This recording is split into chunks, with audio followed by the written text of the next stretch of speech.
Hello everyone, welcome to Nobel Podcast episode 187. We're 13 weeks away from 200 of these.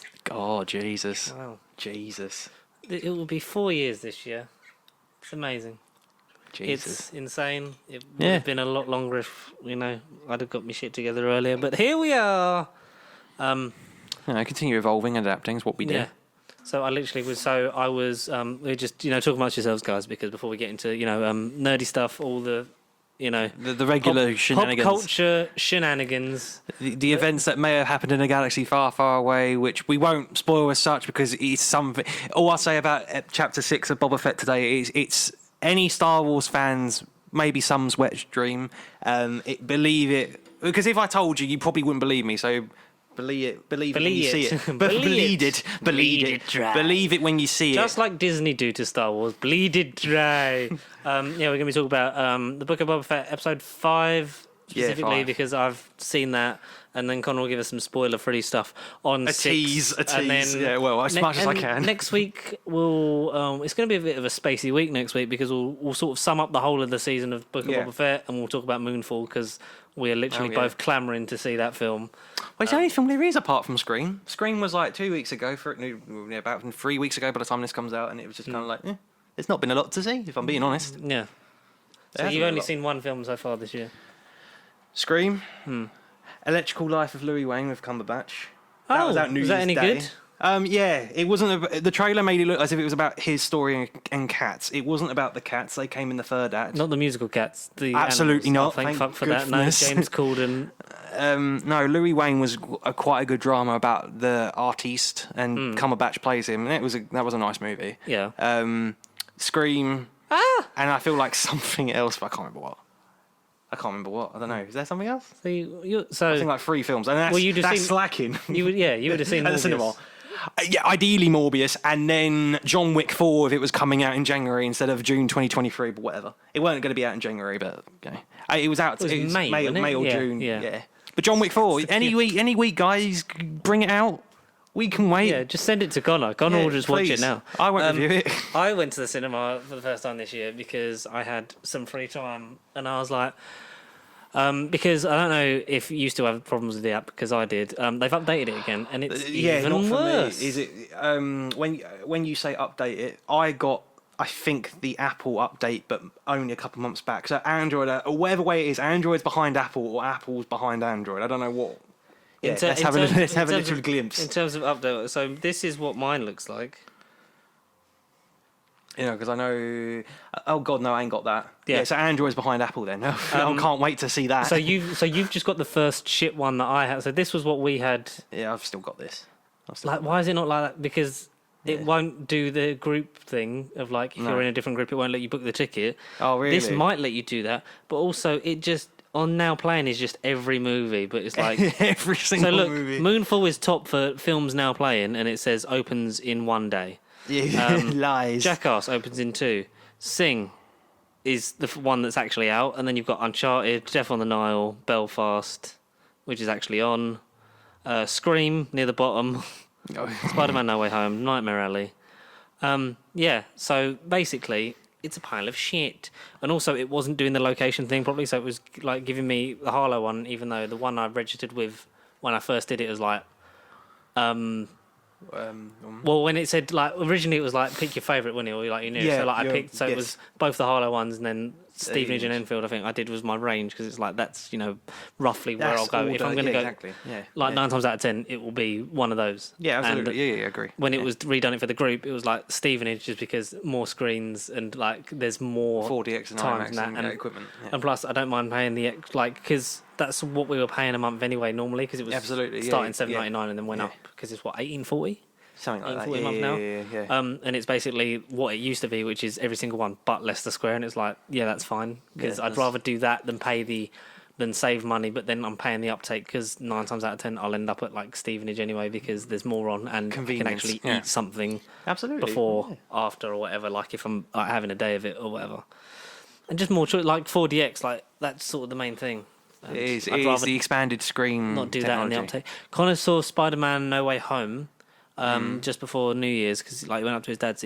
So the Milton Keynes one has the Screen X. Yeah. I think you may have told me. He yes. said that was an experience because it was just the normal one on, but then for the fight, so almost like how IMAX, but instead of like changing the aspect ratio, it was just then the side ones would come on like in the sort of the higher res things, like for the battles and that you would have to actually look around. So not the curved one, it was the two flat edges and the thingy one.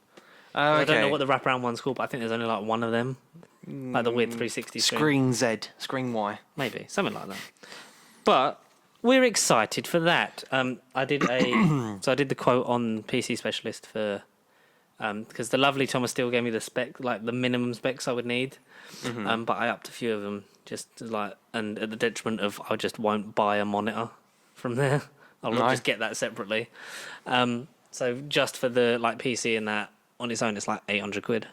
Okay, so just like that's in the ballpark. I was like, yeah, it is manageable for two hard grafters like us in jobs. Yeah, and I'll either I was tempted to finance, but I might finance it because I could do it like that, and it's like £20 But if I pay it back within the first year, then there's no interest on it. So I might do it like that, save like doing the payments monthly, save up as I'm doing that, and then just pay like a big chunk of it off. Yes. Yeah, it sounds like a plan. But as an adult, I also have to do that because I've got insurance out in 2 months. So it's fucking. So I'm either going to wait because I've got basically. This is really boring adult conversation. This is great patter for a pop culture fucking film podcast. It's the most wonderful time of the year. So I don't know because I think I did my insurance in April, but like because my car was on finance, and so with COVID, I was meant to pick it up like it was April to April. Like when the contract ran out. Was literally 2020, so I was fucked because it was like it delayed it, and I got it in June or July, but I think they started charging it a month before, so I don't know when it links up. So that's my life. Don't know if you guys wanted to know that, so that's cool. But I also need to get a bigger car anyway for the child. Yeah, for the offspring in the basement, which I may or may not have seen. in the basement. You said you hadn't watched What We Do in the Shadows season 3. Spoilers. No. Yes, I do need. So I'm literally in the middle of. I think I'll sort out car first because I'm off in a couple of weeks. Stuff needs to be done with that. I'll do that, and then I'll just be like, fuck it, and just do the PC. Because they were like doing they had all the extra things, like they got the webcam, the capture card, the stream deck, and I'm like, well, I don't actually need the capture card because we got a good capture card. Like we got the H60 S Plus. The Elgato one, yeah. Yeah.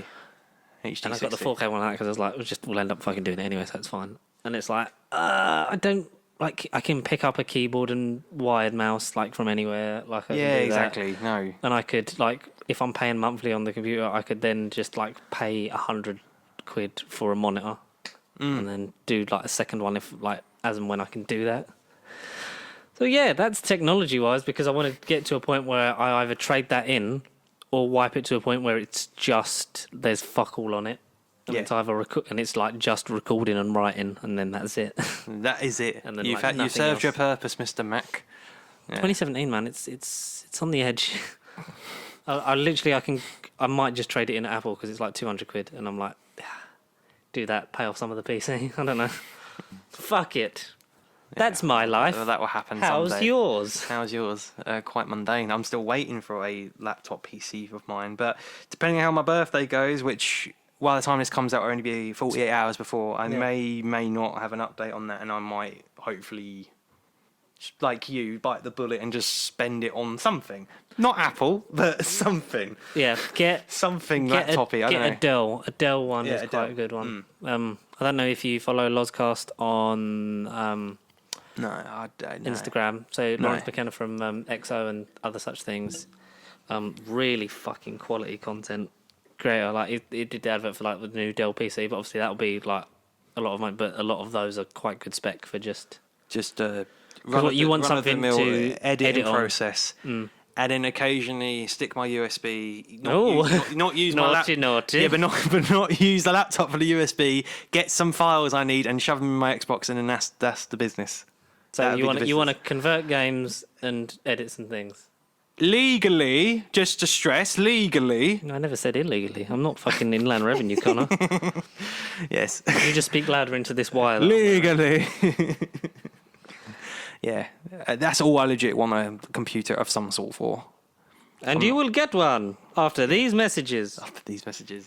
Yeah, so what have you been up to apart from not going to the cinema? Because that's exactly what I've not been doing. I've finished The Hobbit. That's because I finished it? I told you. Was it Monday or Tuesday? You texted me the other day you're watching Desolation of Smaug. And yeah, the first hour and 20 minutes I thought was fine, and then the rest was just a desolation Strap of in shit. for Connor's Quick-ish review, hot fire take on Hobbit. A film series from 2012-2014, The Hobbit, starring Martin Freeman as Freeman. The Hobbit. He was a free man before he stepped foot into So the what did you Hobbit. make of it? Like you haven't read the books. No, well, it's one Hobbit. You is haven't one read the book, isn't it? yeah. Or even Lord of the Rings. I've not read none of the books. No. You've not even read. No. I've thought- got them, but I've not.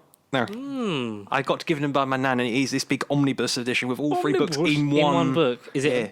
Is it like big. Can you actually hold it in your hands? It sounds like Oh a massive yeah. book. Oh, it's not like an Elder Scroll, but it is. It's big. It's thick, hardcover and everything. But it's all, that's for another time. But Hobbit is just one. It is described as a child's book, published before Lord of the Rings in the 50s. I think it was 1937 or 8 was The Hobbit. And then, like George explained to me last week off camera, a lot of the material for these films were basically the appendixes from the special features of the Lord of the Rings DVDs. And they were like, right, we've got Peter Jackson's done things, and Peter Jackson came back to do The Hobbit. So it's like, right, let's make fathoms out of this. Drawing out a lot of things into... Because it was meant to be Guillermo del Toro doing 2 parts. And then it was... That fell through, and it was I think like, he still had writing credits on even the third one, I think. Because a lot of what was in... So I think one, like An Unexpected Journey, has the most Guillermo del Toro's story in it and some of his script elements, because he was deep into pre-production. They were almost like about to start principal photography, and then he was gone. And then Peter Jackson had to come in, sort of wrap it up, put a thing on it, and then obviously he gets because Guillermo gets story credit. It's like how Ant-Man is written by Peyton Reed and Paul Rudd, but story by Joe Cornish and Edgar Wright, because it's based off of their original scripts and like some of their ideas, which sort of lingers over in that film. But yeah, I think you get the most sort of feel of it in the first one, and then it's sort of just, but it feels... Aside from Gollum, which was a bit too set up and too much of the broader picture, and look, remember, this is a prequel, yes, and all prequels have to set up the thing you really care about. It's like, yes, okay, we get he has a ring, and he keeps it hidden in his fucking trouser pocket for like 50-odd years, because The Hobbit is something like 60 years before the Lord of the Rings movies, yes, roughly. So I get the fact that it is basically just a setup for Lord of the Rings, and that Hobbit unexpected first journey did that in its last act with the wonderful Andy Serkis Gollum. But the second one, all right, first hour was fine, and then it just turned into Desolation. Like it just it went on and on and on and on. What one did you like the most? Unexpected Journey, I think. Out of the 3, I was like, I think overall it's the best film. As the overall films. I was most bored in Battle of the Five Armies, which got a name change like just before it came out, because it was always... What was it called before? Originally, the 2 were The Hobbit and Unexpected Journey and There and Back Again.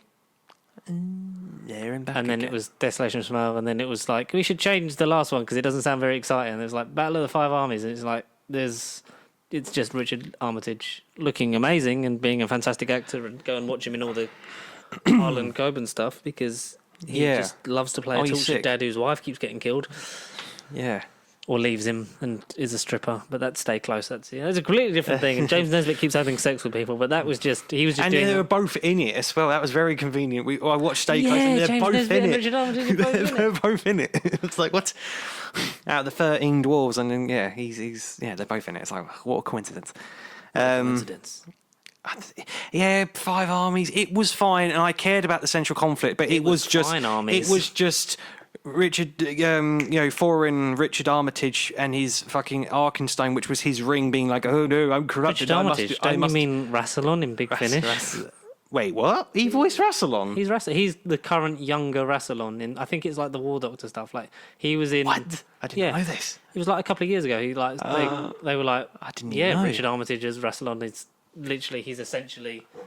Well, I can see him as a he's Time essentially Lord. younger Timothy Dalton anyway. I see him as a Time Lord. Jesus, I never actually knew that. Oh wow, that's kind of Jesus. Bold casting choice. I think it's like It's either part of the War Doctor stuff or around that thing, like Susan's War or some shit. I don't know. The Time War set. So I'm imagining Eighth Doctor stuff, Gallifrey box sets, and something like that. Yeah. I might. Yeah, so I know that I need to get into Big Finish, and I need to listen to them. As the advice has been like from a lot of people is listen to it on Spotify, and then if you like it, dip in and out. And just pick your favourite Doctor and work around it. Spotify is the original 50 early stuff, and the early stuff is the experimental stuff. Yeah, but just find a playlist where they play them in order, because that's the only thing. Yeah. I think I might. Don't leave it on shuffle. I think I might be on the cusp of the horizon of spending ridiculous money on Big Finish, because apparently in an interview recently, Matt Smith is up for doing it. How recent? How soon is he on the bandwagon? I don't know, but I think it was a couple of days ago. Someone was like, "Oh my god, it. Matt Smith wants to do Big Finish. This is huge news." Oh, thank God for that. Which also then means we're only a couple of years out of Peter doing it, which is. Yeah, but he's I'll do it, but fuck it, I want to break, and I want to be the thinker, and I want to look after my grandson. Means and stuff we need like that. Karen Gillan, Arthur Darvill. Where would be the first place? You're the head of Big Finish. Right. You're Nick Briggs. I am not Nick. What gap do you go in first for a Matt Smith series? I think if it's Big Finish, I think they will do some box set in the whole Pandorica Big Bang. They'll do like a series of sets in that whilst that finale's going the links on. Into Centurion. Yeah, and it will somehow, Rory the Lone Centurion and Rory present day will somehow be a thing, and you'll have two Arthur Darvilles, and then you'll have, which isn't a bad thing because Arthur Darvill is an amazing Matt Smith man. Stuck in the Pandorica, but through contact he can contact Amy and Rory. So basically it'll be Amy and Rory's box set. Matt Smith will be trapped in the Pandorica, and it'll be Pond Life, but I don't know, and they'll go gallivanting, and then the end of the box set will be why he wins Pandorica opens, or some canon reason like that. Why he wins. Why he wins, something like that. It'll be along those lines. Or maybe Big Bang, Doctors, what is it called? Impossible Astronaut Day of the Moon. It'll be some set to further delve into the weird astronaut and the science. So it'll be more Series 6 stuff, I feel. I think the first gap, the most obvious gap to me, I think there's two obvious gaps in the Matt Smith era, because he is technically the one who's been in his body the longest in terms of years. Not like as in years in actual time, as in the show. He went from 907 to just under 2000, because then Peter Capaldi's like, I've lived for over 2000 years. So he might be 2000 by the end of his time on Christmas. Because he stays there for like 400 years. Wait, no, was it? Where have you been for 300 years, the TARDIS or some shit? But then also, like, he went from. He was 1103 by the start of Series 6. Well, like, the future one was. So I feel like there's a gap there of the Victory Tour, like, going up to the olderness. Yeah. Like, into the 11, like, the 200 years for the older Doctor. But obviously, like, in reality, it's like the 2-year gap. Yes. From I'm 909. That I would like to see. Would I like to see him with River? Not. I wouldn't like it to be like, here's River Song Diaries. What are they on? Like Series 9? Would that be the next one? Something stupid. Yeah, they keep going. Like I wouldn't like him to be. Here's a whole series of them in River Song, because I feel like you got the most out of their relationship. I feel like It's weird because that line in Silence of the Library, Forest of the Dead, retroactively makes no sense. Like, basically assuming that he looks like David Tennant and is like, you got a new haircut and a suit, and it's like, but she spent most of her time with the 11th Doctor. But then we find out in Husbands of River Song that she keeps meeting him out of order, alluding to the Big Finish stuff, even though since then we've not had an interaction between the 10th Doctor and River Song. Yeah, absolutely. Crazy. I'd like if they're going to do River, I think one more. Yeah. Don't over-egg the Rivers, because that's the reason I got sick of her. I was like, we're just seeing River all the fucking time. And I know... Especially in that one series, yeah. I know she was a staple of that, and that was her whole arc. But then it was like, after that, it was like, she's kind of just still here. Why? Like, even though it was all paid off and all sorted out, and it's like, why are you here? Not to put anything on Alex Kingston, I think she's a fabulous actress, and River Song was a great character. Absolutely. Which is why I'm glad that we had that break, and then when she came back to have that episode with Peter, I felt like that was a nice sort of... That was one of Moffat's, I think, sensible decisions towards the end of his tenure. Was like, he knew he had one series left, and it was like, I'm gonna bookend River Song now and then that also plays a part into Series 10, which was actually quite nice. Yes. Yeah. That whole thing of like he's Missy, like I heard you like Lost River and stuff like that, and that's why he's sad in Doctor Mysterio for some reason. It becomes a plot point that's kind of glossed over by the midpoint of Series 10. It's like, and we're just going to ignore it. Christmas is all jolly and but it gave us a good speech of like the whole, everything ends and it's sad, then everything begins again, and it's like, be happy. And that is Big Finish. Yeah. We love stories and we'll keep making Big it. Finish. We love to plug continuity gaps. Yeah, whether you want us to or not, we'll keep doing it. Where would you put old Pete? Where would you have Peter's first gap be filled? Oh, no, just give us another set of Series 10. Give us more episodes with Matt, Lucas, and Bill. Yeah, give all of them. Those three. Yeah, that crew. Would you? Here's the sensitive question. Would you want any Clara in your Big Finish? But with which Doctor? If you could choose one, Clara is in Big Finish, but she's only contracted legally, sexually obliged to go with one Doctor. Sexually obliged. Well, the obvious answer would be Smith, Capaldi, because I feel like I feel she's more of a Capaldi companion. Because if we learn, she was basically just Miss Rose. If we learnt one thing from Series 7B. It's that we learnt nothing from Series 7B. Not really. No, we really didn't. That was she the problem. She was written different each week. Yes. And the most effective she's ever been is in back end of Series 9. Yeah. It's when she's like, she's kind of written as a character and not just superfluous or whatever the plot needs her to be. Clara's my least favourite companion. I think of the modern run. I'm just like, I have, like, not anything against Jenna Coleman. Fabulous actress. She's proved it in many other things she's been in. But oh my god, she's just written horribly, atrociously. Yeah. Fucking pick me up tomorrow. Like you'll do it. It's like no, the Doctor's not your fucking lapdog. What's going on?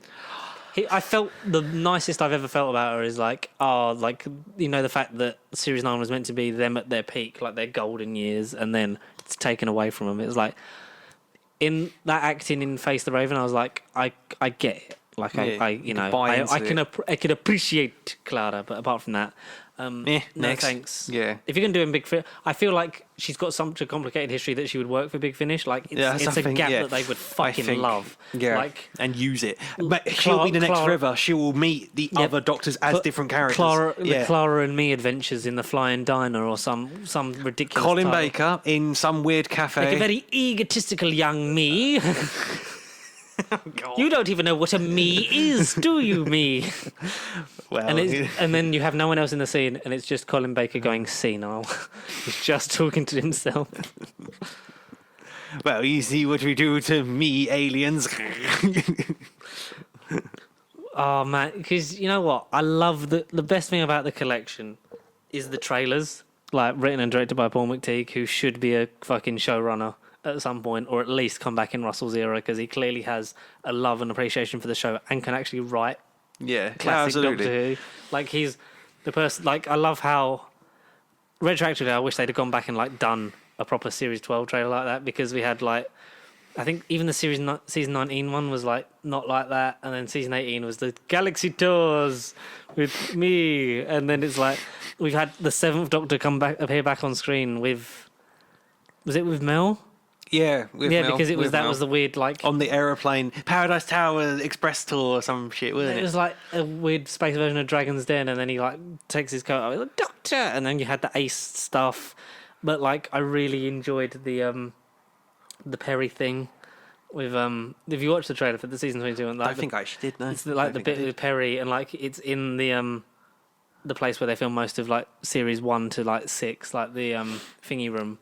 Like the museum in Wales that has the big green pillars. Yes, like you'll know exactly what I mean.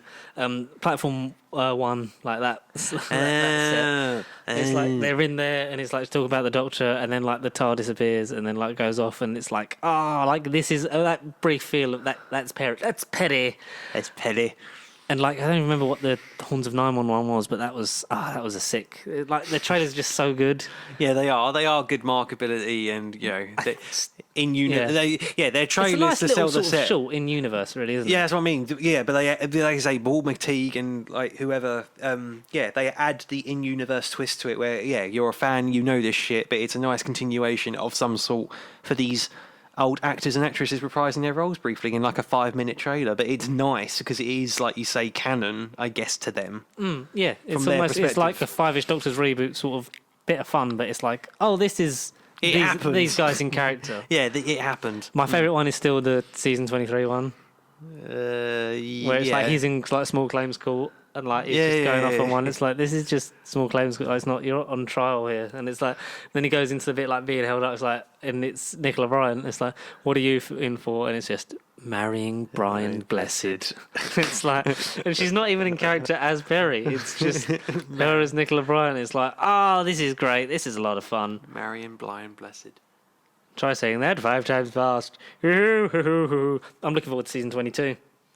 We mentioned McCoy, originally going off of The Hobbit. McCoy was in The Hobbit, wasn't he? He Yes, he just was. turned up in Radagast Brown. My favourite thing is Go on, Gandalf, we've got a lot of work to do. when he resurrects that like ratty weasel thing, and his eyes are like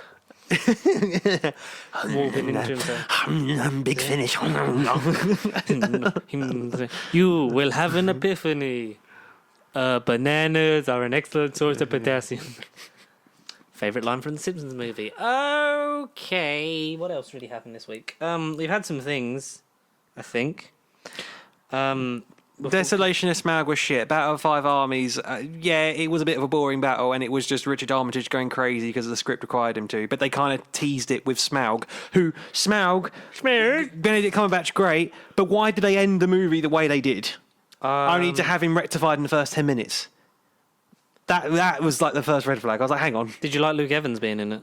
I thought Bard was good. Bard killed the dragon. Bard did this. Bard did that. Bard was a likeable character. Very likeable character. Yeah, Richard Armitage, Luke Evans, and he did not care about Legolas being there. He just felt forced and required. And, the films are like, oh, yes, in universe canon. I didn't care about Orlando, not Orlando, Will Turner Bloom. Yes. I can never see Orlando Bloom in Legolas. I don't know what it is. I look at Legolas in all the films. I don't see Will Turner. I just don't see it. I can't picture it. That's But no, fair. Five Armies was good in the end. And then Bilbo didn't want to say goodbye, and he had an extra 20 minutes of him sitting in the Shire, looking at the ring, going, "Oh yes, Gandalf, come in, yes, old friend, yes, happy birthday to me, Let's get high off this weed. yeah, happy birthday to me," and it just kind of ended abruptly. Let's get shit-faced, Gandalf. So God knows what extended editions will look like. Gandalf. Yeah. Yeah, it's the thing. It's like, I do want that, like all that stuff. Like I do want the whole thing, but it's like, I'm gonna have to own The Hobbit, so I'd rather have it as a complete box set. But then their 4K box sets were on special, like on Amazon. They are. Like the Harry Potter one was down to like 60 quid, and I was like, if I'd been paid this week instead of next week, then I'd very much grab it. consider that as a prize. But Yeah. unfortunately, I was like, if it holds at 60 odd, I'll fucking bite the bullet and just have Harry Potter on 4K, so then I can get rid of my Blu-ray one. Because Yes, no, good that's call. what upgrading The movies look great. is compulsory. Movies look great. They are compulsory. I will am be- not Nick. You will be upgraded. Some You'll be Marvel deleted. stuff doth happen this It week. don't happen, yeah. The thing is, I didn't screenshot all the things I tagged you in, so I'm going to have to go on the notifications. But one of the main things was like, Evangeline Lilly attended an anti-vaccine mandate rally and wrote a lengthy post about her experience and shared it on social media, sparking controversy, and is the second MCU star to do such a thing as promote anti-vax propaganda, which is like Letitia Wright. As far as I know, it's not put anything on hold for Ant-Man and the Wasp: Quantumania as of yet. Yeah. But Absolutely, yeah. She's going down that don't rabbit hole. use your platform to promote stuff like that when the science doesn't clearly represent everyone. Is that a little jingle? Like, believe in vaccine or don't believe in vaccine. Don't, if you're a famous movie star, be like, this is why you should believe what I'm saying and go and do these things. It's like, look, if you believe that, fine. We can think you're stupid on our own time. Yes. But I won't don't. post about it, yeah. Why would you, why was Evangeline Lilly going to do that? Please? Why?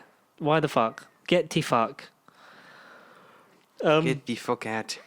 And also that Ezra Miller video that I sent you on. Oh, yeah, that was, bye. That was, your career's going bye after the Flash. Because when someone went, you won't believe what he's talking about, and it was like, Yeah, I saw the that last thing headline. I expected Ezra Miller to make a video on was addressing members of the Ku Klux Klan, which obviously not supporting them, but it's like, No. what the fuck is that? Where is this going? And Where's it's like, it you come know what I'm gonna do? It's like, No, I don't. I never would have associated you with what's this. Yeah. happening? Yeah. So I think the less we say on that without knowledge, the better. All I will say is, what the fuck is happening? What was that video?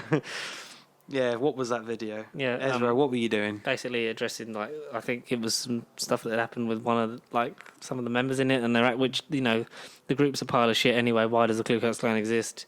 Is probably something we've been wondering since the dawn of time. But why do that? I don't know. That was a thing. It happened. Ridiculous. Yes, Ridiculous. but with Spider-Man: No Way Home, getting back onto happier things, With No Way Home. that you sent me the thing which I think I'd seen, but I'd like many things, you send me stuff that I forget to send to you, so it's like, oh cool, we have That's seen it. handy. It's handy. That I'm trying with to their scroll appearance in No Way Home, Tobey Maguire and Willem Dafoe have jointly broken the Guinness World Record for the longest career as live-action Marvel characters, beating the previous record holders Hugh Jackman and Patrick Stewart. Stuart. Patrick Gandalf Stewart. By 2 years. Yeah. By 2 years. Because X-Men 2000 to 2017 was them for Logan, and now 2002 to 2021, so 19 years. So it's like but then they weren't. I think it's a bit of a cheat, really, because they weren't consistently in movies over 19 years, whereas in The 17 X-Men years you had they- Hugh Jackman in nine of them. Yeah. Like, I know in They varying, were their ass off. I know in varying capacity, Yeah. but obviously it's like, that's cool. It's just something interesting to point out. Weird. It is interesting, and is also not interesting. No, I don't know. Not interesting. What? I was trying to think of the next line, but I can't. Sony Bungie is the thing that you sent me. Yes, so coming off of last week's news about Xbox acquiring, or Microsoft acquiring Activision. This is when Xbox just buy Sony. I know, but then Sony have got a fight in their hands now because they reckon with Bungie. Well, Bungie making Destiny And Halo. Started off with Halo, but they're supposedly not with 343 Industries are Microsoft. They're not. Bungie are like the publishers. 343 are the developers. They went off their own branch. So in theory, it should have been, they got Halo, but they kind of haven't. No, but they have potential for Halo. Potential, yeah. But Halo on a PlayStation? What is this? Never. Yeah, exactly. You never would have said, yeah. Because we didn't really talk about because when obviously Activision and Blizzard and that were all Activision, bought by Microsoft. Microsoft last week-ish, Because Microsoft's sort of moving into the territory, like this is what they've all been saying, they're moving into the territory of being like a subscription. So like with Game Pass, like you get those games for free on it each month, and like it's like a library, and like that's why I do it, is like, because at the time it was like, oh, this makes sense to do this kind of thing, because then there's just more games that like, it's like the Cineworld Unlimited card of game, and you're like, this game's free, always wanted to try it, let's see what it's like, kind of thing. I think it's going to be more of a window of exclusivity, because I don't think you're going to get away with Bungie only coming out on a PlayStation, with Bethesda, Blizzard, or Activision games only coming out on an Xbox, because they're going to lose 50% of the market. Absolutely, yeah. If not more. What about Nintendo? They're not really in this who race. cares? No, they're not. Imagine if Nintendo buy both of them. I'm sorry. That's when DC have ruled the multiverse. It's Marvel me, and the shitters. and they're a conglomerate. God no, Jesus. But I think it will be a window of exclusivity on stuff like that. It'd be really fucking cool. Shocking. If what is it? Who makes Spider-Man? Insomniac. Yeah, Insomniac games. Imagine if Microsoft bought Insomniac. Oh, so Spider-Man's on Xbox. Fuck you, PlayStation. Because that's the only. Because I think we're getting past the point of exclusivity. Yeah, we really are. Yeah. Like, I know it used to be like, this is only available on Xbox. It's like, but I want to play it, but I have a PlayStation. And well, then, tough shit. You got to buy a console. And then you get the Xbox, and then you're like, oh, I only buy one game for this. Yeah. Because I don't know about you, but my PS5 is basically for like the exclusives on PlayStation. Kind of, yeah.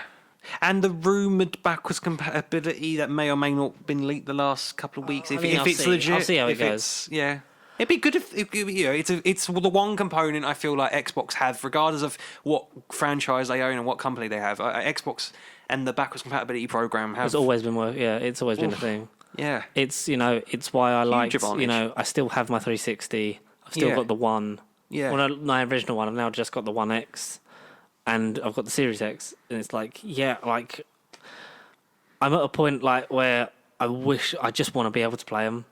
Like that's the thing. I'm like I'm not having the fucking time, and it's really like it's quite shit, and I really just have to play because I went off of PlayStation like.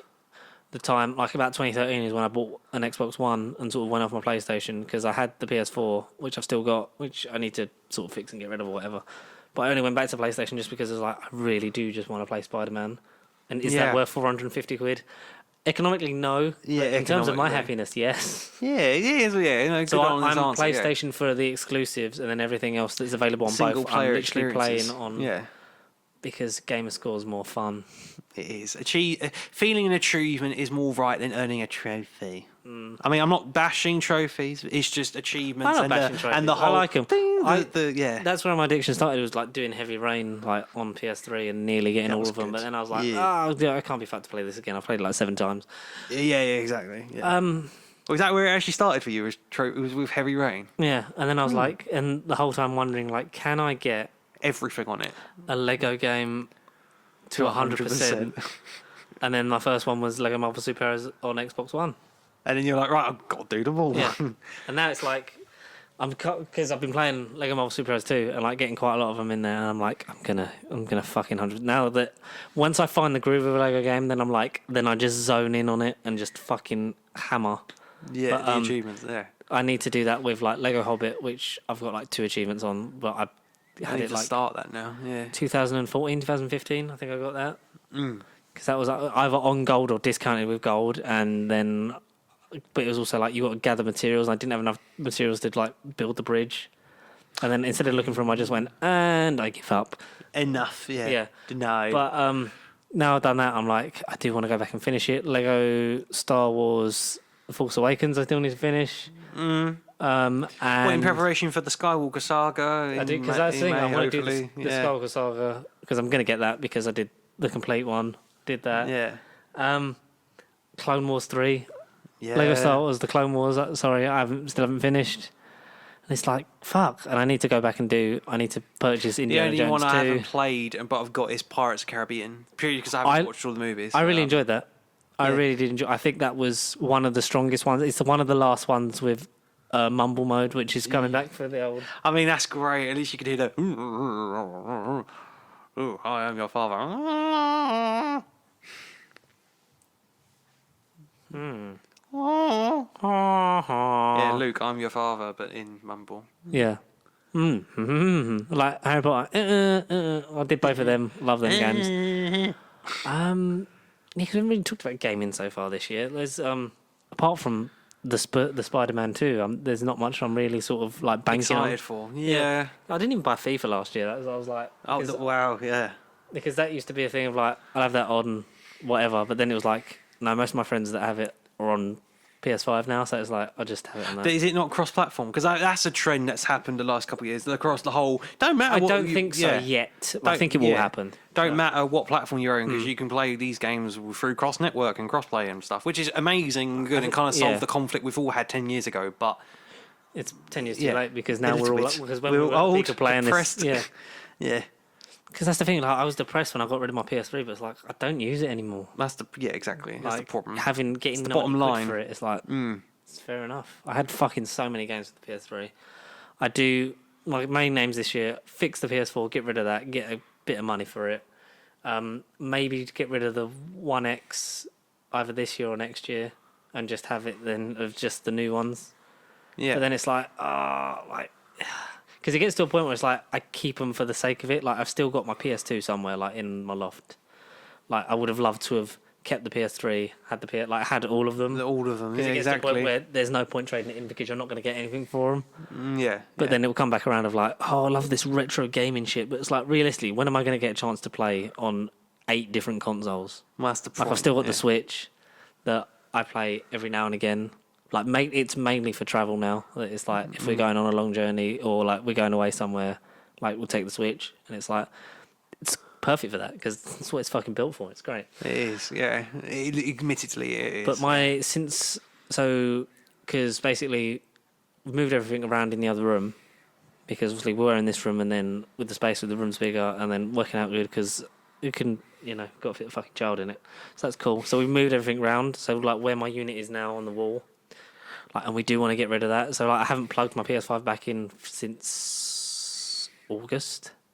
Like we moved it around. Like I was on it and then I was just not on it. Not on it, yeah. Yeah. That's a while. But once the PC's here and that, and I'll get a thing of like we can stream on PlayStation and Xbox and that, and then like either both be on it or like I'll be on it and you'll be online and we can like do it that way. Some shit and there's that as well.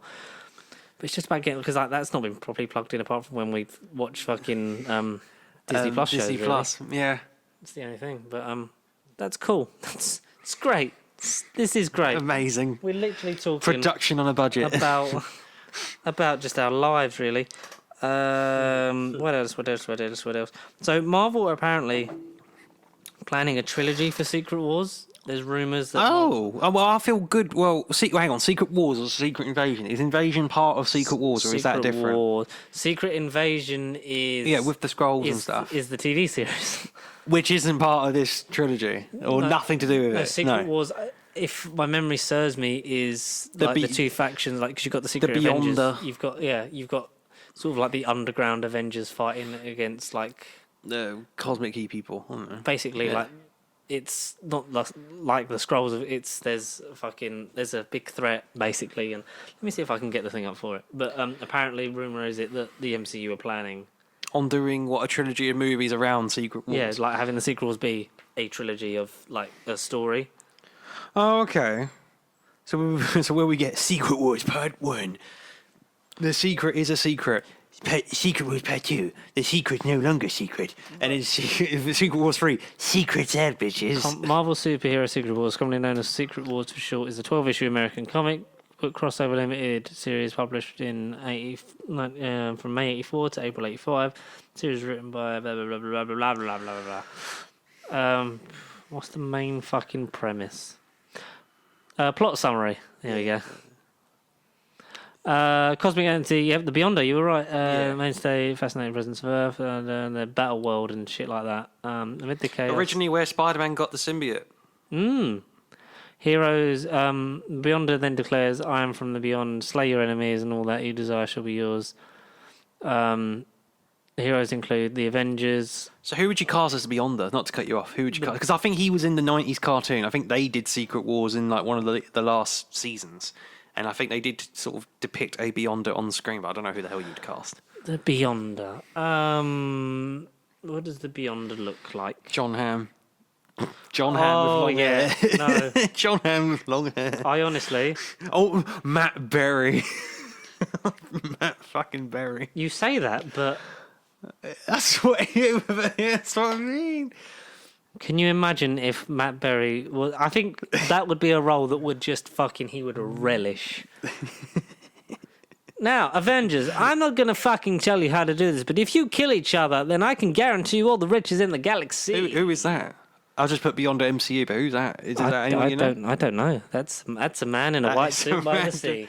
A random man. Random man.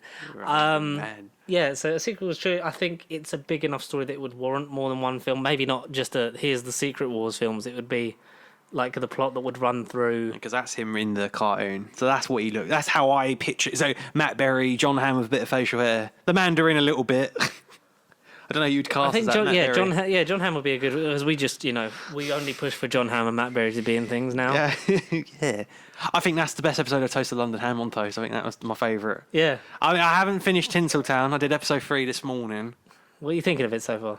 I like it. I don't think it's the best so far, like you say. I agree with that. I think it's up there. Like the quality is good. It's just it feels like if they do another series straight after it, they'll get back in the groove. And yeah, they'll. Because whereas you had those 3 series, boom, boom, boom, like one year after the other, and it was some good quality shit. But no, that would be a prime Matt, or like a Ben Stiller.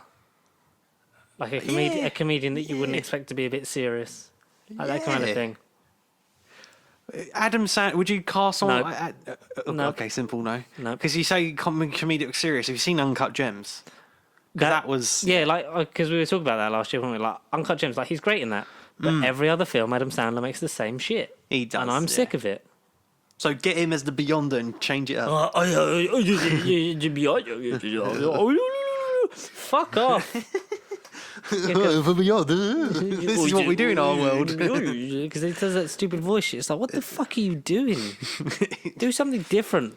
I'd rather have fucking Kevin James or fucking Steve Buscemi as the fucking Beyonder. I'd have all the rest of the cast of grown-ups as the Beyonder. Timothy Olyphant?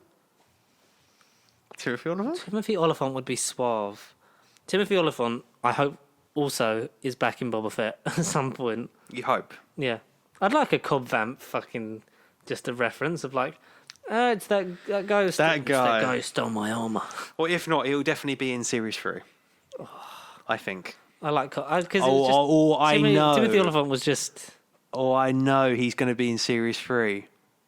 Go on, let's talk. Let's talk.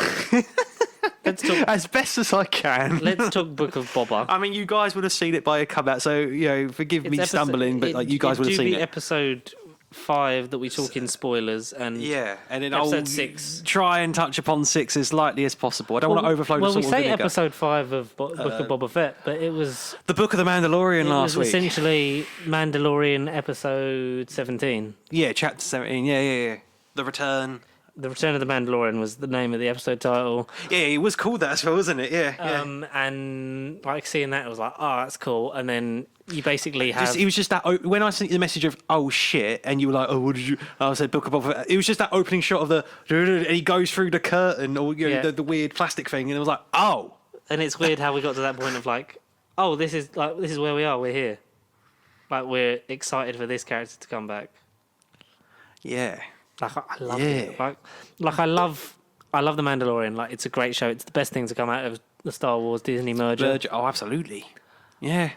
But I was like, this isn't an episode of Boba Fett. It's not what it is on the package, because you're expecting another Boba Fett episode of the Boba Fett show. Expecting someone else with Boba Fett plot, and then you get an episode of The Mandalorian in between. Like it is a bit. And you know what to do to Mandalorian spies, Petty.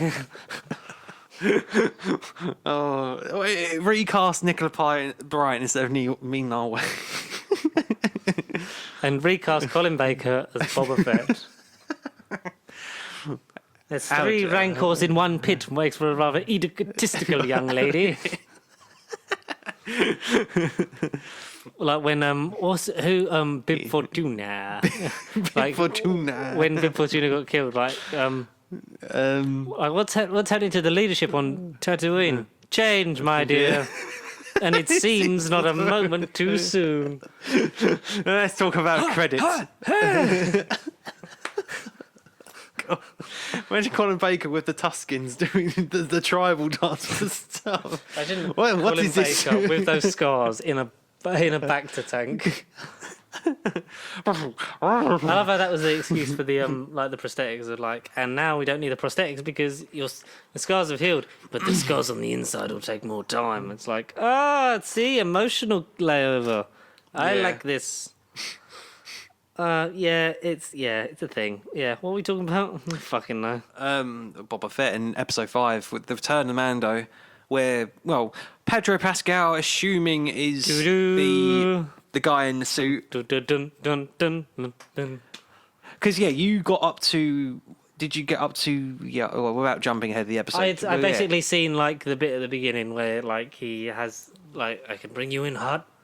I can bring you in cold. And I was like, that's a sick line. That's quite cool. Yeah. It's just, it was a lot of people either like, I was like, best episode ever, or like, oh, it's a bit shit. It's like, because yes, it being Book of Boba Fett and Boba Fett's not even in very misleading and it is shit in that sense. Absolutely, it was a Boba Fett light episode, just like the old Doctor Who's where you'd have the Doctor go missing for a bit. That's what I mean. It's Doctor Who without the Doctor. It's Star Wars without the Star Wars. But I think if it had been any other character, like if it had been Ming-Na Wen going to get Mando. And then that'd be like, it ends with him like, I'll help for like the scene later on where on the house. That scene at the end. Yeah, exactly. Yeah. But it was a side story that realistically went nowhere, and it was plot threads that you could have just had in season 3. Season 3, sorry. Of the absolutely. Mandalorian. Absolutely. Yeah, I'll agree with that. Yeah. Because did we know he had the Darksaber at the end of season 2? Well, that's the thing. I feel like I don't think he did. hurt this show. I thought he did. But again, a rewatch needs to clarify. I thought fucking he gave it to what's her face. Catan, yeah. Yeah, Bo-Katan. Darksaber, Yeah, Darksaber. Darksabers are us. We are Mandalore.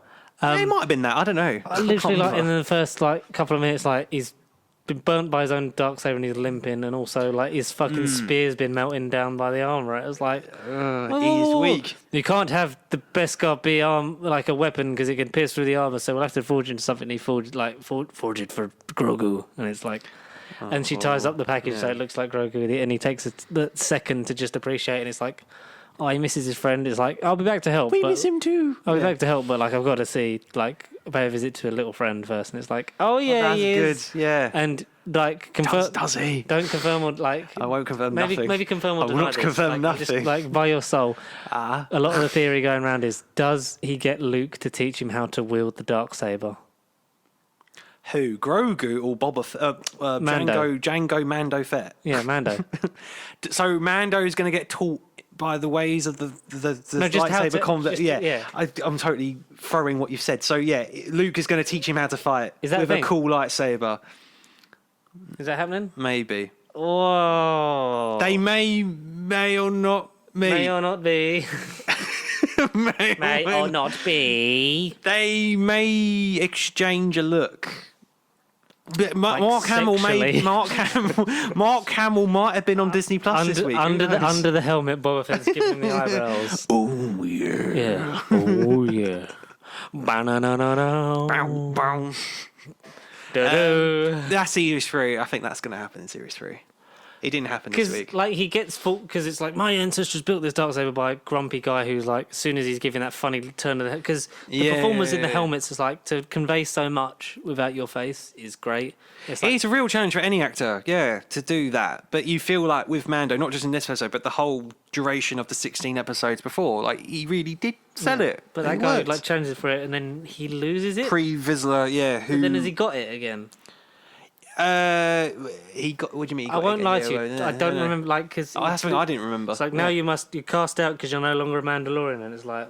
Well, that's the thing. They kind of. That's not a problem with this episode, but I feel like they did with the plot. They kind of reminded the audience of what happened. They kept going like, "Oh yeah, Bo-Katan, the Darksaber, and now you wield it. And remember, if you get beaten in combat, it's not yours anymore." And I remember that part. But I just like you. I couldn't remember whether she had it or he kept it from her or whatever. I couldn't remember myself either. If you ever removed your helmet and he was like,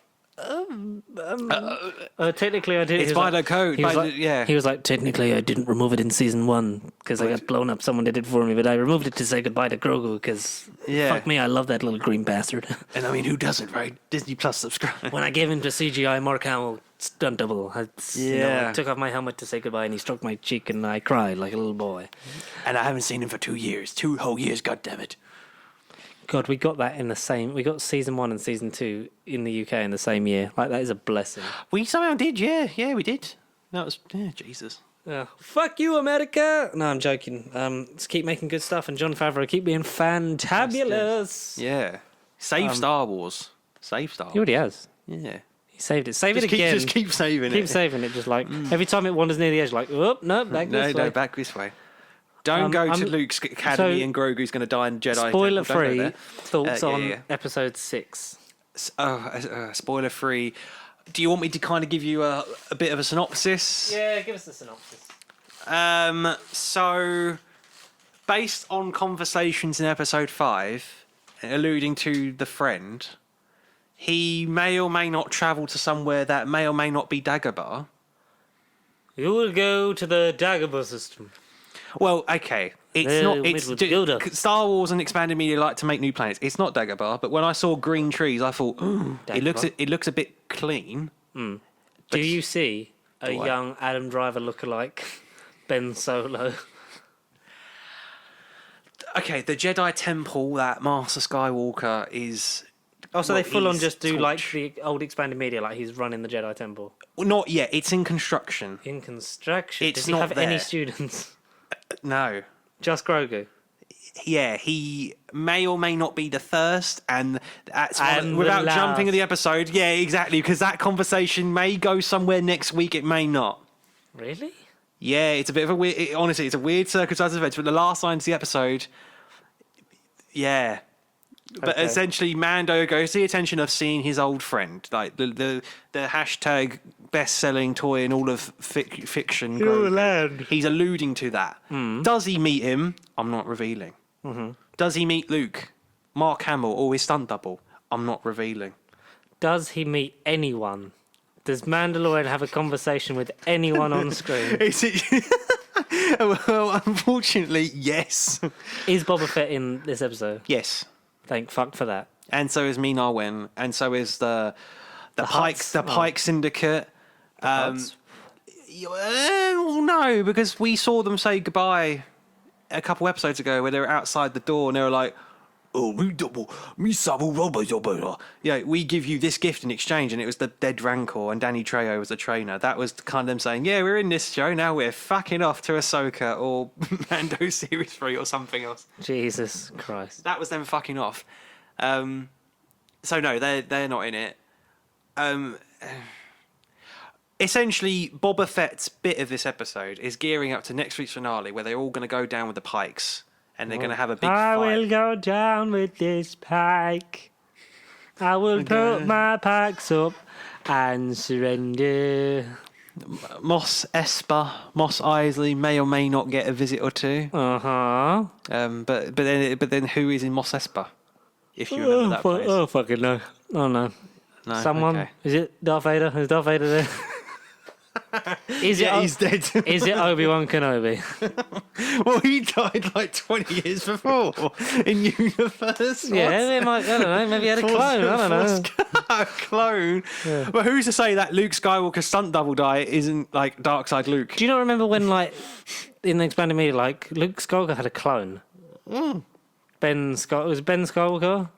Something like that, yeah. Hence why they kind of got Ben Solo from that. Yeah. And then that like, happened. he had Jason and whatever her face was, his kids, and then one of them, Jason, was the evil one, but it was spelled Jacen because fuck it, we're in space. Yeah, sci-fi drabble. Yeah, exactly. Made less sense than a fucking Wordle. Oh, word. That exists in Star Wars. So no Obi-Wan Kenobi. Ewan McGregor's not in it. Sadly not. When is that out? At some point 2022. Is John Favreau on that? Like, is he involved in it in any way? Let's have a look. I don't know. I just know Camille Nanjiani's in it, and quite the cast is in it. And I'm sure it has a 2020. Is the god among men. Written by Joel B. Harold, directed by Deborah Cho. Oh my god. Kathleen Kennedy. Is he even in it? Deborah Cho. Martin. Bryce Dallas Howard also directing that Mandalorian episode. Yeah, Lars. Yes, and Give her a Star Wars movie. absolutely. Let her direct a Star Wars movie. Along with Taika Waititi and his rumoured movie. Well, that's still happening, isn't it? Yeah. Well, Last time we checked, yeah. I don't think they are, you know. Oh, that's worrying. That is a I feel bit. like John Favreau should be the Kevin Feige of the Star Wars universe, like him and Dave Yeah. Filoni. Yeah. It had been the only thing they didn't plug this week. Wink, wink. The only thing they didn't plug this week. But essentially, Boba Fett is getting more allies for next week's in war with the Pikes. The Pikes may or may not get involved and, kill a couple of people. Oh no! The Pikes. Or aliens. The Pikes are calling. But there's another friend that may or may not turn up, or at least is hinted at to be in next week's episode. And I think it's someone you mentioned earlier in conversation. Oh. And then, Ewan McGregor. and then at the very end, the episode ends for any Star Wars fan, whether you've watched a bit of animation, whether you watched any of the Star Wars movies, whether you watched a bit of live action, whatever your drift is, there's a huge surprise to any hardcore fan nut, and you're all going to just be excited and wet yourselves when you see the big mystery surprise. Will he get involved next week? I have no clue. Is he just going to be on Disney Plus doing his own thing? Probably. Is he going to be in Mandalorian Season 3 or Ahsoka? I have no clue. Oh my god. But Is he's it like... Ewan McGregor? No, as Grand Admiral Thrawn. as Matt Berry. As Grand Admiral Thrawn. Matt Berry in the Star Wars universe. Okay, Thrawn and something we said a couple minutes ago, like the only two things not to get mentioned, referenced, or seen. Pretty much. I can't remember what you said. No, but that other Wookiee, Christian, I say Christian, but it's like Christian. We'll call him Christian now. That's his nickname. Christian the Wookiee. He's had beef with Boba Fett before in the comics. Yeah, and I didn't know that. I just thought he was some made up. Oh, he's had beef with Boba Fett. I had no clue he was a Kamek. He's a Kamek. He was a Kameta. Kamek Wookiee. No, I had no clue he was a canon comic character. I was just like, oh, he's a discount Chewbacca from Wish. They ordered the Chewbacca skin from Wish, and that's what they got. But no, amazing that again, attention to detail. Boba gets more allies. There's a couple faces that fans will be excited about. There's one big one at the end, which is kind of like, ooh, I did not see this coming in any galaxy at all. And then there may be some allusion to things that will affect the whole Disney Plus universe with whatever they're trying to build towards. Some of it may come into play next week within the finale. Fate. I don't know. Eyes need to be stared at the screen for this one, and that's all I'll say. There's a lot of faces. But there's no Matt Berry though. No. Bib Fortuna. No 8D8. That's one thing I can confirm. He's not in it this week. It's a bit annoying. Have you seen, the rumour has it, that as we move away from Star Wars now, so we look forward to it, because we'll wrap up Boba Fett next week and talk about it and stuff like that. But before the Super Bowl, or the Super Bowl if you've watched that episode of What We Do in the Shadows. Is that season 2? I think it's season 2. Yeah. No, I've not. We go to see the Super Owl in its natural habitat. It's like, when is the owl coming? Is it sleepy? It's like, it's the Super Bowl. We'll get in some more trailers and that, and rumoured to be Multiverse of Madness is the most expected trailer to come, because Super Bowl, the highest advertising peak time for anything in the world, because hundreds of millions of Americans watching the final football match. Isn't it where Moon Knight debuted as well? It was a Super Bowl trailer, I feel. Last year? No, this year. Well, yeah, Moon Knight this year. It was. I don't know. The Super Bowl's next week. What was it then a month ago? Because I said in my video for the Moon Knight trailer, which may or may not be out, I said it's based on... Oh, yeah, I should do that. It was shown at some event, whether it was an NBA game or the Super Bowl, wherever it was. It was shown at something. Well, the Super Bowl's not until the 13th, so we know... It definitely weren't the Super Bowl. And apparently, because it's the highest, it's the most profitable advertising, because people pay, for those adverts at halftime, you're paying serious money, not just for the movie trailers, but just for normal adverts in general. Yeah. Multiverse of Madness seems to be the one that you may get a money shot. It may be or may not be, because John Krasinski originally auditioned for Captain America. I know I had no clue. I don't know. He was very close. He talks about on one of his interviews, I think it's either with Jonathan Ross or it's on one of the American ones. He talks about getting there and then seeing Chris Hemsworth and being like, no, that's not for me. Everyone's jacked up as shit. I don't belong here. But because we all want him as Mr. Fantastic, which he would be fantastic. No pun intended. No pun definitely intended. But wrap those stretchy arms around my soul, big boy. Not so Fantastic Four, yeah. But rumour has it that because we're rumoured to be getting a Tom Cruise Tony Stark variant that has 3 Infinity Stones in the jar a jar full of Thanos' head. Which, it'd be a creepy image. Remember that John Krasinski variant Captain America will show up picking up Captain Carter's shield as the money shot in the Super Bowl trailer. And if that happens, because I'm going to watch the Super Bowl so there's a pub in London that's doing it, and it's £25 entry, and you get 2 drinks tokens and a side of wings, and kickoffs at 11 p.m. So that's going to be a fucking long night. Yeah. Literally, we have to get the first train home at 5 in the morning, so that's going to be absolutely tip top. So I'll let you know. I'll text you when it happens. But, if it happens, yeah. Yeah. But, good. I'm really with each passing day, even seeing SpiderMan again, I was like, I'm I'm just waiting for Multiverse of Madness. I think there's nothing eventful this year until that movie comes. Until it's safely in the palms of our hands. The power of the sun in the palm of our hands. I'm just worried that we're getting too hyped up for it because like this is going to break the most record for any number of people in it. Rumored to have the Illuminati, but across universes because there's that leaked concept art of Professor X, as played by Patrick Stewart, in the chair reminiscent to the 90s animated show.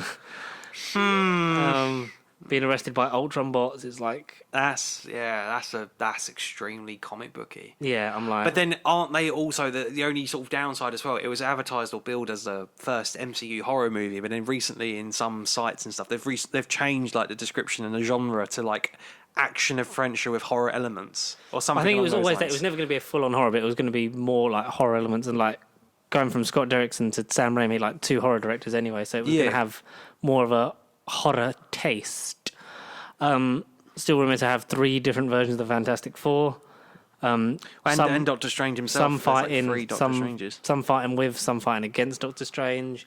The 2015 ones apparently are not in it. Thank Christ. But, you know, if we could have Chris Evans, Human Torch meeting John Krasinski, Captain America, that would be cool. Mad. That'd be a weird image. It's like, what universe are we in?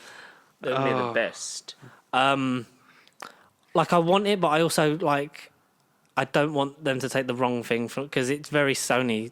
It would be like Sony-esque to take the wrong thing from it, even though like Marvel are quite good at like fan service, but also like fucking with them, like casting Evan Peters as Ralph Boner as a thing of like, oh no, it's metatextuality, and we did it to fuck with the audience in WandaVision because we knew that's what they would latch on to. But it's like I wouldn't put it past them doing some of that kind of weird fucky stuff. Like it's like the Tom Cruise thing. I think at first I'm like, I'm just a fan. I love Downey. I mean, Tony. At first, I'm like, yeah, it makes no sense because to us, it would just be a thing of like, oh, this is the in joke because he was meant to. That's who they wanted exactly for him, and you know, look how well that turned out that they didn't get him. And it'd be weird that like 2 very short men will have played Tony Stark and will have to wear lift shoes. No. 2 different incarnations, but it also I think it holds that kind of weight that they would do something like that. And again, live action Captain Carter because we're getting what if is the what if Doctor Strange is that's definitely if not him a version of that kind of of that thing, ilk, because he has the weird squiddy stuff in it when he's like doing it's like this is Cthulhu. We're getting Call of Cthulhu in Marvel, which is going to be a bit of a weird H.P. Lovecraft Cthulhu in a weird Marvel movie. America Chavez, who was meant to be the one to portal him in No Way Home, but because they've rejigged the order, it was like, we'll just give Ned some. Oh yeah, but imagine portals. In the deleted scenes or alternative take of that scene in No Way Home, we would have just had a portal open where she's like, so guys, Lois is the key. We could have just had her go, Andrew's the key. Here we go, Ned, chuck this. Ned, chuck this. Wibbly wobbly boo. Oh, there you go. Sorry guys, I can't talk about this. Bye. And then it just ends. I don't know. Yeah. Some weird time travel malarkey. But she would have been in. She would have been in that scene. Yeah, because she was going to be the one doing the Ned role of that because they would have known her because she would have been at the Sanctum Sanctorum because the events of Multiverse of Madness would have happened. Yeah, I just don't want it to be too much of one thing and just of fan service. Like I'm up for it and I'm up for variance and I'm up for homages to stuff gone before because to get X-Men to get their nod and then introduce them properly would be great. Like either bring them over or recast them, whatever. I don't think because I think if we're going to get a Hugh Jackman cameo, I don't think Hugh Jackman's going to become the MCU Wolverine. No, I don't. The man's in his 50s and was tired of working out in pre-production for a movie when from realistically when he came back for Days of Future Past because it was a little bit for Apocalypse, but then it was mainly bulking up for Logan and shit like that and. He looks good and he's a great actor and the best Wolverine that we're probably ever going to have. The only one. Do it as Carl Urban, for fuck's sake. Well, yes. Oh, we've had him Scourge and he's fucking... Yeah, but Scourge died. Texas. Scourge died, he had a different accent and he was bald, more importantly. And he was so bald. That's fine. Yeah, he's more capable of growing hair. But I'm interested to see how we're going to get these versions of the characters because I know that, are they going to do the Illuminati thing, which seems like it's a possibility, but...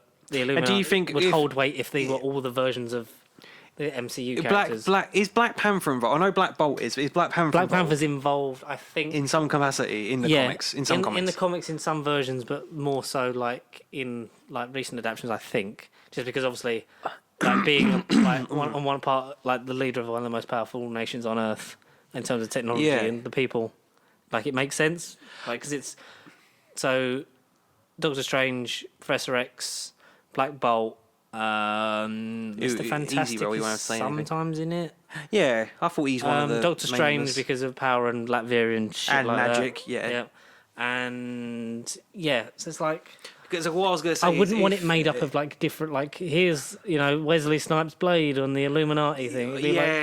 No, they're going to do that with Moon Knight. They're going to do the whole Midnight Sun things with like let's keep them in that division. I don't mind if the Guardians of the Multiverse thing of like they kind of like. Because it might make sense to have like all from different universes like come together for the good of the multiverse, like the cleverest minds across the multiverse kind of thing. The What If season 1 finale, but in Doctor Strange, with clever people and with clever people, geniuses and. Whilst doing homages and everything you've just said, but then also it's just a big balancing act, isn't it? Yeah, and that's the thing. This film, regardless of the multiverse, is going to end in this movie, which it shouldn't. It's not going to. That's the thing. It's got to have some huge ramifications going forward. It's got to be like the experience has to be like Endgame specific, where we are going to go like pre-multiverse madness now, after multiverse madness, like everything's fucking changed. What is this universe now? What is happening? How does it set the stage for Kang and at least. For 10 this years, phase, 5 years, or for the 10 years and get through the next like 3 phases and have this be the end game for the next lot of Avengers. Decade, yeah, exactly, absolutely. And then do it again. All of that, yeah. That's why the possibility of the refresh and the legacy like comes into it, and like eventually like this shit will end.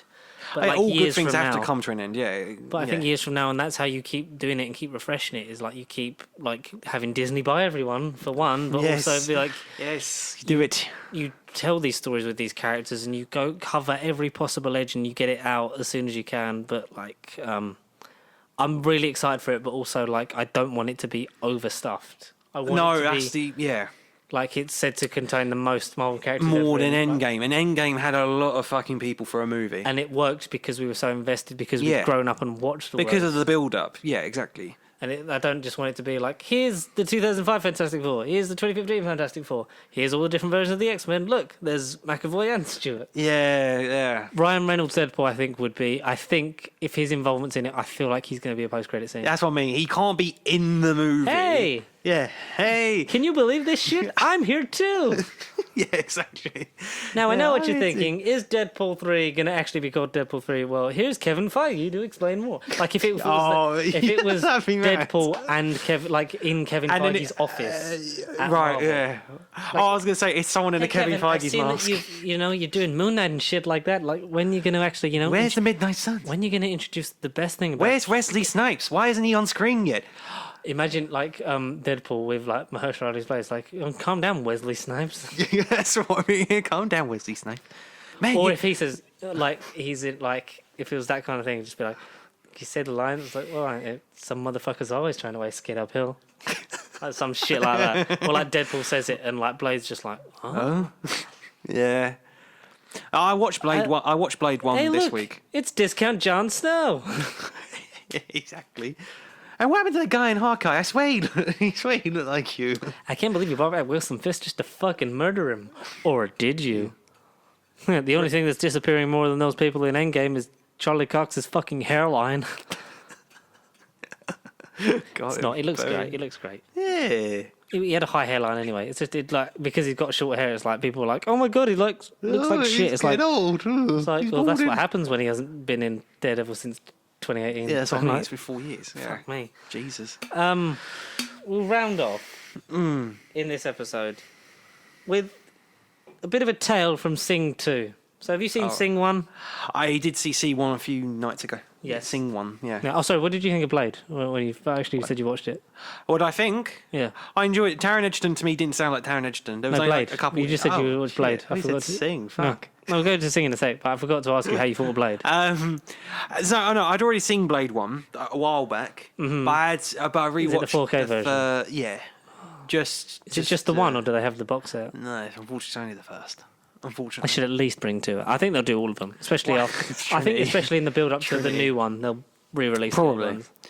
But you could say with all of them, Scream, Saw, like all the little franchises, they've got the first installment out, like AKA the good ones, and then whether or not they'll bulk them all up to 4K. Whether it deserves it, we'll see. But Blade 1, the intro is iconic. The Blood Bath Disco is amazing. Oh, yes. Wesley Snipes is amazing. But stunt coordinator, he was a cinematographer, editor, like he basically did the whole movie, nearly, Wesley Snipes. Mm-hmm. Now, I haven't seen him in anything else other than Blade. I really want to see more of his work. Mm-hmm. Yeah, no, the film was just mad. It was good. It was good. Deacon Frost was amazing. Brad Dourif, the villain, was cool. Yeah. No, Blade's good. Blade's a good time. And it still stands all these years later as being, like, again, you could see it as, it's the second Marvel live-action film after Howard the Duck. But if it wasn't for Blade, because it came out before X-Men, we wouldn't have the comic book genre as we know it today. Yes. So it's got all that weight on it as well. It does. All of that weight, including... So what did you think of Sing? Sorry, before I cut you off before. Taron Egerton don't sound like Taron Egerton. And it's him singing Elton John songs before he was in Rocket Man. What a coincidence. And then, a year later in Kingsman 2, when they meet, Golden Circle. It's almost like it was fate, really. Very, very weird. Very, very weird. I like to sing. Harmless, kiddie animated film. A U-rated film. What on earth is a U-rated film nowadays? Mm-hmm. I'm an adult. Everything's got to be 15 or 18 plus.